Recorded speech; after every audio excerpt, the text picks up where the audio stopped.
বাঘেরি taller রেশ কাটতে না কাটতেই আবার ট্রলি ব্যাগ থেকে দেহ উদ্ধার। ঘোলা এক্সপ্রেসওয়ের ধারে অ্যাপ ক্যাব থেকে উদ্ধার হয়েছে দেহ।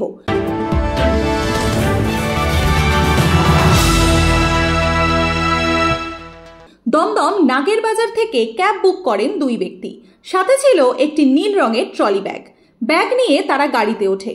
এরপর দমদম নাগের বাজার হয়ে বিরাটি হয়ে ঘোলা মোড়গাছা ব্রিজ ক্রস করে তারা একটি নির্জন এলাকায় ঝিলের পাশে দাঁড়ান। সেখানে প্রায় গাড়িতে 10 মিনিট বসে থাকার পর সন্দেহ হয় গাড়ির চালকের। তখন গাড়িতে থাকা ওই দুই ব্যক্তিকে ক্যাব চালক প্রশ্ন করেন কতক্ষণ এভাবে রাস্তার ধারে দাঁড়িয়ে থাকবে। ব্যাস, এরপরেই ওই দুই ব্যক্তির সাথে বচসা বাঁধে ক্যাব চালক। দুইটা ছিল লোকেশনে গেছি, ওরা মালটা ডিকিতে যেমন আমরা কাস্টমার টানি, ডিক্কি খুলে দিলাম, তুললো ওরা দুইজনে। বলছে ভারী লাগেজ আছে তো, বলছি এখানে আমাদের ফ্যাক্টরি আছে, আমরা এসছি হচ্ছে বোম্বাই মহারাষ্ট্র থেকে মাল সেল করা। তারপরে লাগেজটা নামালো। তো নামানোর সময় আমাকে ডাউট হচ্ছে, সব থেকে বড় কথা কয়েকদিন আগে একটা ভিডিও দেখলাম মধ্যম গ্রামের ভিডিও, ওইটা দেখে আমার ডাউট হচ্ছে এরিয়াটা দেখে। আমি বলছি ভাই লাগেজে কি আছে আমাকে দেখাও তো একটু খুলে। তার সাথে কপাল ভালো একটা পুলিশের গাড়ি যাচ্ছিল, আমি রাস্তার মাঝখানে গিয়ে পুলিশের গাড়িটা সিগন্যাল দিয়ে দাঁড় করালাম, তখন এই ছেলেটা পালাচ্ছিল। আমি দৌড় মেরে গিয়ে ওকে জাপটে ধরলাম।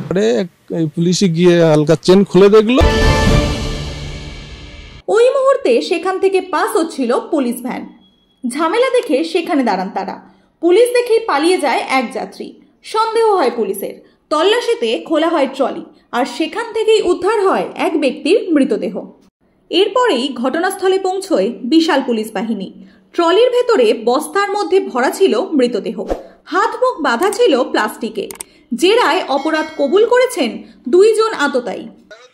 লোকাল থানার গাড়ি ঘোরাঘুরি করছিল হাইওয়েতে, তখন দেখতে পাই যে একটা গাড়ি এসে দাঁড়িয়ে একটা ব্যাগ নামাচ্ছে।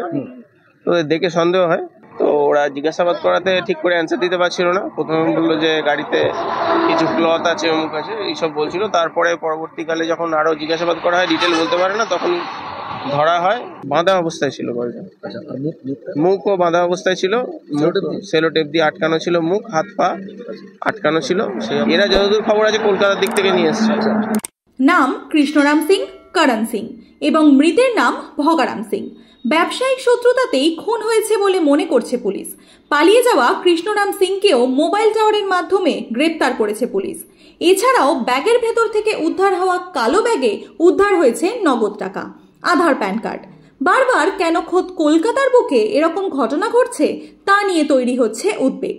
বিহার, উত্তরপ্রদেশ অতীত, কলকাতায় কি তাহলে এখন অপরাধীদের নতুন ঠিকানা?